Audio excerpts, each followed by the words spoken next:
करिए, फैक्ट्स पर बात करते हैं। अतीकुर रहमान फैक्ट्स पर बात करेंगे। आप शेफाली वैद्य को आप वो 138 केसेस बता रही हैं, उनको 2 केसेस बता दीजिए जहां वैसा वर्षा हो गया हो कि मारने वाला मुस्लिम और मरने वाली बेटी मुस्लिम और मारने वाला हिंदू, मैरिड कपल या लवर, ऐसा 2 केसेस बता दीजिए उनको, 1 या 2। उन्होंने और नाम भी 138 केस वो बता रही हैं। फैक्ट्स पर रहते हैं ना अतीकुर भाई, फैक्ट्स की बात करिए, बताइए आप जी। स्पेशल मैरिजेज एक्ट के अंदर जो 1 मंथ का वेटिंग पीरियड दिया जाता है, उसमें कपल्स को परेशान किया जाता है, जिसके तहत वो स्पेशल मैरिजेज एक्ट में ना जाते हुए बता दीजिए, बस समझ गया आप। धर्म परिवर्तन करते हैं। दोनों तरफ से धर्म परिवर्तन का नहीं, एक का बताइए ना, होता है और एक एग्जांपल।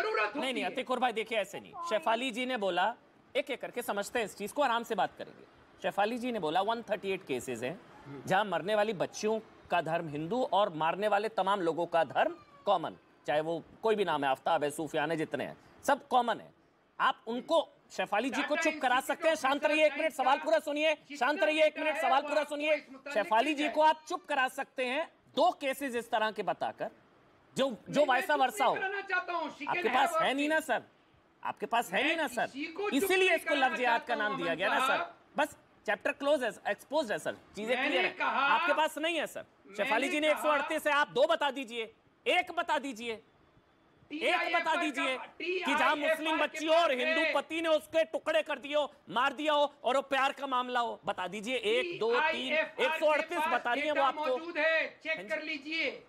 क्या चीज स्पेशल मैरिजेज एक्ट के अंदर 1 मंथ का पीरियड प्रॉब्लमेटिक होता है कपल्स के लिए। उसका क्या ताल्लुक है इस बात से? उसका क्या ताल्लुक है? TIFR का डेटा सर्च कर लीजिए। उसका इस बात से क्या ताल्लुक है? TIFR का डेटा सर्च कर लीजिए। अतीकुर रहमान, बच्ची के 35 टुकड़े कर दिए। आप कह रहे हैं आंकड़े देख लीजिए स्पेशल मैरिज एक्ट के, बच्ची के 35 टुकड़े कर दिया। अतीकुर भाई आज तो क्या कवर फायर, आप बोलिए, आज तो खुलकर बोलिए ना भाई। है ये चल रहा है, ये सब चल रहा है, ये सब। उसके पिता झूठ बोलेंगे। डॉक्टर रिजवान अहमद, सैयद जवाद, सादी प्रज्ञा भारती, बड़ा पैनल है। 1 कमेंट सबका ले लेता हूं, हम 1 करके बोलेंगे। अतीकुर भाई आपसे सवाल पूछा, आपके पास जवाब नहीं था, मुझे कोई प्रॉब्लम नहीं है इसमें, मुझे कोई प्रॉब्लम नहीं है सर। हम आगे बढ़ सकते हैं, 1 करके बोलेंगे। आपसे सवाल पूछा, आपके पास जवाब नहीं था, हेंस प्रूव आपके पास जवाब नहीं था, चैप्टर क्लोज। हम आगे बढ़ेंगे। डॉक्टर रिजवान अहमद, क्या अभी भी ये कहा जा सकता है कि लव जिहाद का पोल कल्पना है, लव जिहाद इस्लामोफोबिया है, लव जिहाद प्रोपेगेंडा है कम्युनिटी के अगेंस्ट? क्या अभी भी ये कहा जा सकता है? जी, जय हिंद, वंदे मातरम। अतीकुर रहमान साहब ने बोला कि इसको जिहाद का नाम ना दीजिए, वो बड़ी सुप्रीम कॉन्सेप्ट है।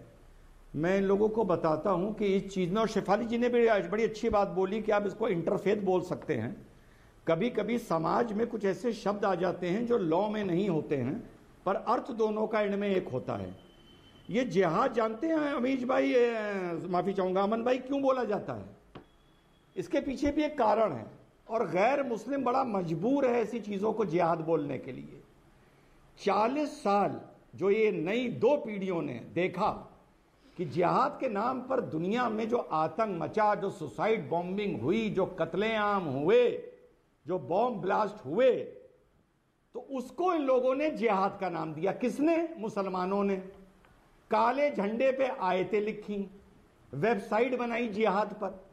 तो अगर 40 साल पहले मुसलमान इस जिहाद शब्द के यूज के खिलाफ सड़कों पर उतर आए होते, तो अमन में या शेफाली जी में किसी में ये ना तो हिम्मत होती, ना वो इसको जिहाद बोलते। ये लोग 40 साल तमाशा देखते रहे जिहाद के नाम पर। तो आज जब लव जिहाद कहा जाता है तो इनके सीनों पे सांप लौटते हैं। ये कारण है जिहाद कहां से आया। पहला, आपने ये बोला किसी से कि आप डिनायल मोड में हैं। डिनायल, अमन भाई, आक्रांताओं ने मंदिर तोड़े, ये आज तक किसी ने नहीं माना। ये जिहाद के नाम पर, इस्लाम के नाम पर, कुरान की आयतों के नाम पर 5 से 8 लाख आदमी आतंक ने इस दुनिया में मार दिए मात्र 40 साल में, किसी ने नहीं माना। ट्रिपल तलाक मुसलमान औरतों के लिए एक वरदान है। और गुनाह नहीं है, ये किसी ने नहीं माना। तो अमन भाई, इन लोगों से आप ये उम्मीद करते हो कि ये लव जिहाद जैसी चीज मानेंगे? अरे इनकी तो जिंदगी झूठ बोल बोल के चल रही है, इनकी तो जिंदगी सच को नाकार के चल रही है, तो आज ये आपकी बात क्यों मान लेंगे? ऐसे ही मान लेंगे? अरे अपनी कौम का ख्याल नहीं करना इन्हें, ये अपनी कौम से बगावत कर देंगे सच मान के। तो फिर ये कौन का मामला है? इसका मतलब चैप्टर क्लोज है, यानी कि आप कह रहे हैं कौन का मामला है ये? मैं तो उसको धार्मिक रंग नहीं दे रहा था, आप कह रहे हैं कौन का मामला है? नहीं मानेंगे, नहीं मानेंगे, ना ना ना ना। साध्वी प्रज्ञा भारती कभी नहीं मानेंगे, कभी नहीं। साध्वी प्रज्ञा भारती, आप बोलिए। साध्वी प्रज्ञा भारती, मैं तो इसकी बात कर रहा हूं। अब ऐसा तो है नहीं हम कहेंगे भी हम लोग रोज डिबेट करेंगे, हम लोग डिबेट करें, श्रद्धा, काजल, निधि, निकिता, अंकिता, नैना, एकता, प्रिया, दीक्षा, हम लोग रोज डिबेट करने बैठ जाते हैं, गला फाड़ते हैं, चीखते हैं, कुछ नहीं निकलता। आप सोचिए कल सुबह फिर उठेंगे, फिर कोई श्रद्धा आ जाएगी, फिर कोई निकिता आ जाएगी, फिर कोई अंकिता। और ऐसा भी नहीं है कि कोई कानून बनने से हो जाएगा भाई, ऐसा नहीं है। यूपी में लव जिहाद केस में पहली सजा हो चुकी है, शेफाली जी भी जानती हैं, ये डॉक्टर रिजवान भी जानते हैं, अतिकुर हो चुकी है पहली सजा, 5 साल की सजा हो चुकी है। यानी कि एक मिनट सर, यानी कि कानून डेटरेंट नहीं है ना साध्वी प्रज्ञा जी, तो फिर क्या, कैसे हम इंश्योर करें कि और श्रद्धा ना हो? बात खत्म कर देता। डॉक्टर रिजवान आप कंप्लीट कर लीजिए, फिर साध्वी प्रज्ञा 10 सेकंड्स में कंप्लीट करिए, फिर साध्वी प्रज्ञा बोलिए। बोलिए सर, डॉक्टर रिजवान 10 सेकंड्स में प्लीज प्लीज प्लीज, सही जवाब आ रहा हूं। देखिए, शेफाली जी आ रहा हूं। किसी भी चीज में, ना आतंक में, ना कश्मीर में, ना श्रद्धा में, ना किसी में आपको कभी मजहब नहीं मिलेगा, कभी धर्म नहीं मिलेगा। सिर्फ जब कुछ हिंदू लोग मिलके अखलाक को या फैलू को या उस्मान को मार देंगे, उस दिन जब आप रात को डिबेट कराएंगे, तब आप देखिएगा कि हिंदुत्व के नाम पर ये लोग कैसा मातम करेंगे, तो आपको पता चलेगा ये कितने दो मुंहे इंसान हैं। डॉक्टर साध्वी प्रज्ञा भारती जी, अब आप बोलिए। साध्वी प्रज्ञा भारती जी, कानून भी डेटरेंट नहीं है, मैं ये मानता हूं, कानून में सजा होगी 5 साल की, तो कौन सा ये दरिंदे, जल्लाद, ये कसाई मान गए, समझ में आ गया, इनको नहीं आया समझ में, तो कानून डेटरेंट नहीं है, तो फिर क्या? अमन, सबसे पहले तो लेट श्रद्धा की फैमिली को मैं श्रद्धांजलि देती हूँ। प्रभु उनके परिवार को शक्ति दे इस असहनीय पीड़ा से निकलने के लिए, और साथ ही पुलिस एडमिनिस्ट्रेशन को साधुवाद कि उन्होंने इस दरिंदे को पकड़ा और ठोस सबूत इकट्ठे किए इसको सजा दिलवाने के लिए।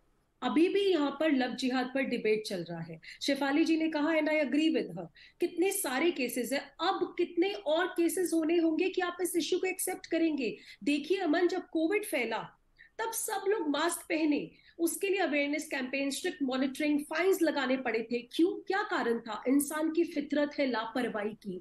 सब यही सोच रहे थे कि मुझे कोविड नहीं होगा। ठीक वैसे ही इतने लव जिहाद के केसेस हो रहे हैं, काउंटलेस, डे बाय डे, फिर भी हमारी बहनें कह रही हैं मेरा अब्दुल वैसा नहीं है, मेरा अब्दुल अलग है।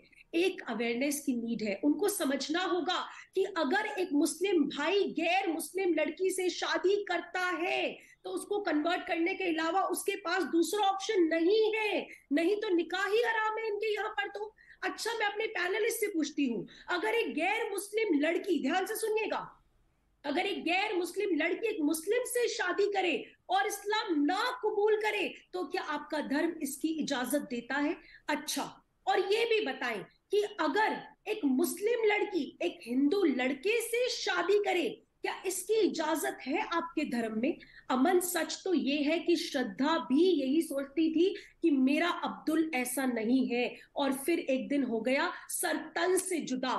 आफ्ताब सिर्फ एक इंसान नहीं है अमन, जो भी आपने बात बोली, आफ्ताब एक सोच है, आफ्ताब एक माइंडसेट है, आफ्ताब एक पैटर्न है जो रिपीट होता रहेगा, उस पर डिबेट्स होते रहेंगे। ना जाने कितनी श्रद्धाओं को बलि चढ़ना होगा, तब जाके हमारा समाज, हमारी सरकार और हमारा न्याय तंत्र जागेगा और कठोर जवाब। शेफाली जी, आपका कमेंट लूंगा, एक एक करके बोलेंगे, ठीक है जी? साध्वी जी, अमन मैं पूछती हूँ जी, सही।